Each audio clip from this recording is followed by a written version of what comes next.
Viral quote A.A. Gym sebut poligami melatih istri cinta Allah. Benarkah? Inilah deretan ulama besar yang setia dengan satu istri. Belum lama ini viral quote bijak poligami A.A. Gym. Postingan gambar quote ini memakai foto A.A. Gym dan mencatut nama A.A. Gym di bagian bawah kata-kata. Namun belum jelas keabsahan quote poligami A.A. Gym itu yang beredar di jagat media sosial. Kini rumah tangga A.A. Gym hancur bersama istri pertamanya, Teh Nini. Terlihat dalam quotes yang belum terbukti benar pernyataan dari A.A. Gym tersebut, kalimat yang ada menjelaskan bahwa praktik pernikahan lebih dari satu pasangan atau poligami merupakan bentuk pelatihan agar lebih cinta terhadap Allah. Poligami untuk melatih istri agar lebih cinta Allah daripada suami, A.A. Gym tulis dalam gambar yang diduga hanya meme tersebut. Tampak dalam gambar tersebut sebuah watermark yang diduga menjadi kreator dari meme itu, yakni akun @meme_populer. Adapun gambar tersebut diunggah ulang oleh akun Twitter @gadisresidu_b3.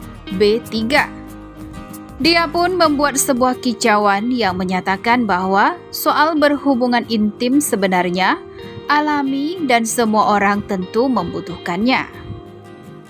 Hanya saja, kata dia, ada orang yang memang mengaku dan ada pula yang justru menutupinya dengan membawa nama Tuhan dan agama sebagai tameng kebejatannya. Sontak postingan yang belum tentu kebenarannya itu mendapat berbagai tanggapan dari warganet. Pada 2006, A.A. Gym memutuskan untuk berpoligami setelah 18 tahun membina rumah tangga dengan Teh Nini. Keduanya menikah pada 1988. Dari pernikahan itu, Teh Nini melahirkan 7 orang anak. A.A. Gym meminang janda 3 anak, Elva Rini Eridani, atau yang akrab disapa Teh Rini sebagai istri kedua. Rupanya poligami yang dilakukan A.A. Gym itu mengguncang batin Teh Nini.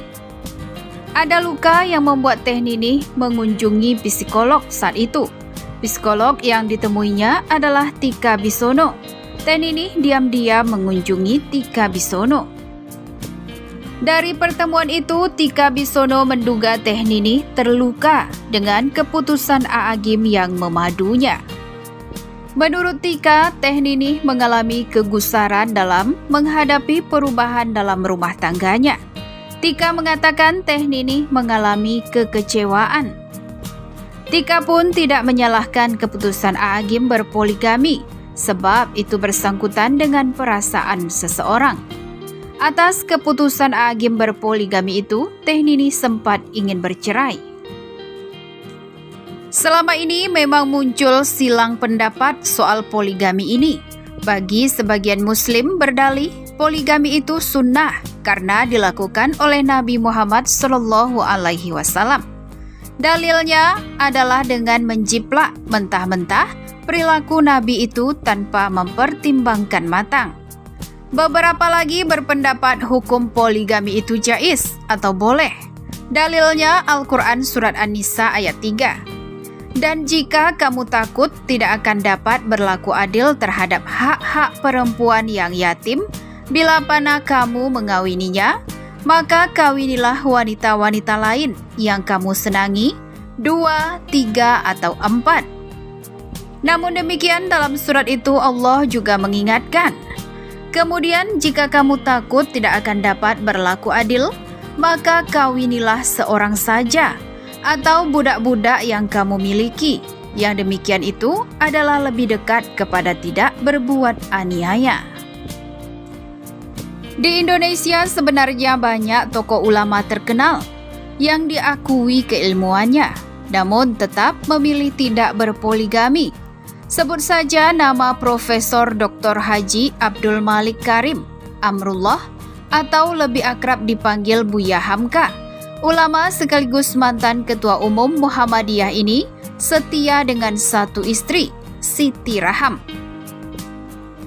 Buya Hamka dikenal karena kecerdasannya. Karya Buya Hamka yang tersohor adalah Tafsir Al-Azhar. Namun demikian, meski menyandang status ulama yang memungkinkan berpoligami, Buya Hamka memilih menikahi satu istri. Seperti dikutip dari buku Profesor Yanahar Ilyas berjudul Kesetaraan Gender dalam Al-Quran, Buya Hamka menjelaskan bila seorang laki-laki beristri lebih dari satu akan dituntut bersikap adil, sekalipun berpoligami diizinkan dengan syarat-syarat amat ketat. Pendapat Buya Hamka didasarkan pada ujung ayat yang berbunyi, "Yang demikian itulah yang lebih memungkinkan kamu terhindar dari berlaku sewenang-wenang." Sewenang-wenang dia artikan bertindak menurut kehendak sendiri. Ini lebih celaka, apalagi bila kondisi ekonomi tidak memadai dan jumlah anak dari tiap istri banyak jumlahnya. Dengan demikian, Buya Hamka berpendapat pernikahan ideal tetaplah monogami. Namun poligami diizinkan sebagai bentuk solusi problem seksual dan sosial bagi masyarakat. Selain Buya Hamka, ulama lama sekaligus politisi lama yang berkukuh setia pada satu istri adalah Agus Salim. Hingga meninggal dunia, dia hanya setia dengan satu istri, yakni Zainatun Nahar. Dari istrinya itu, Agus Salim mendapat 8 anak. Padahal dengan karisma dan kebesaran nama, Agus Salim memungkinkan untuk menikah dengan lebih dari satu perempuan. Selain dikenal sebagai ulama, Agus Salim juga dikenal sebagai pejuang kemerdekaan. Dia berperan sebagai salah satu anggota Panitia 9 BPUPKI yang mempersiapkan Undang-Undang Dasar 1945. Dia juga dipercaya sebagai Menteri Muda Luar Negeri Kabinet Syahrir II dan III, serta menjabat sebagai Menteri Luar Negeri pada Kabinet Amir Syarifuddin dan Hatta. Selanjutnya adalah Wahid Hasyim, anak pendiri organisasi Islam Nahdlatul Ulama atau NU, Kiai Hasyim Asy'ari. Ini merupakan ulama sekaligus tokoh perjuangan kemerdekaan RI. Wahid Hasyim juga pernah menjabat sebagai Menteri Agama pertama di Indonesia. Sebagai ulama ketika itu, nama Wahid Hasyim juga tersohor di kalangan umat Islam Indonesia.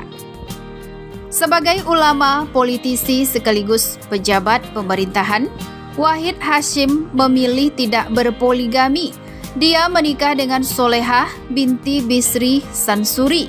Dari satu istri itu dia dianugerahi 6 anak: Abdurrahman Wahid atau Gus Dur, Aisyah Hamid Badlowi, Salahuddin Wahid atau Gus Solah, Umar Wahid, Lili Khadijah Wahid, dan terakhir Hasyim Wahid.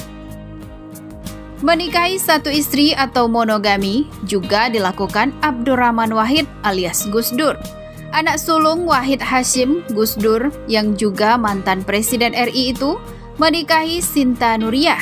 Selain sebagai politisi, Gus Dur juga dikenal sebagai ulama karena pernah menjabat sebagai Ketua Umum Pengurus Besar Nahdlatul Ulama. Selanjutnya ada Ustadz Adi Hidayat. Ustadz Adi Hidayat mengaku sudah dapat izin jika mau berpoligami. Istri pertamanya ikhlas untuknya beristri 2. Tapi Adi Hidayat tak mau. Dalam ceramahnya di channel YouTube Adi Hidayat Official berjudul Tanya Jawab Fikih Ustadz Adi Hidayat, ia menjabarkan poin-poin penting hukum dan syarat poligami yang suka dipelintir kaum pria hanya demi memuaskan nafsu beristri 2. Adi Hidayat menjelaskan poligami tanggung jawabnya cukup besar. Setelah panjang lebar soal hukum dan syarat poligami ataupun menjelaskan pernikahan monogami yang ideal, ia lantas menjelaskan bahwa dirinya sudah diberi restu untuk menikah lagi. Tapi ia tidak mau. Apa alasan Ustadz Adi Hidayat? Rupanya ia menegaskan belum mampu. Saya paham ilmunya, cuma saya memang belum ada kemampuan. Karena titipan saya masih banyak, ucap sang Ustadz. Alhamdulillah istri saya baik, gak ada masalah. Silahkan kalau mau. Tapi kan saya juga berpikir, saya akan dihisap di hari kiamat. Teman-teman yang lain sudah sanggup, alhamdulillah, kita doakan mereka. Tapi jangan menempuh itu dengan cara tidak tepat, sehingga melahirkan retak bagi rumah tangga, paparnya mewanti-wanti. Istri saya titipan anak saya 3. Saya belum bisa mendidik mereka dengan baik. Bagaimana kalau saya meninggal dan mereka dihisap, katanya pada jamaah. Bagi saya, kalau saya dapat titipan 1 lagi, istri ada anak lagi, titipan makin nambah. Saya ingin rawat yang ada ini dengan baik, sambungnya.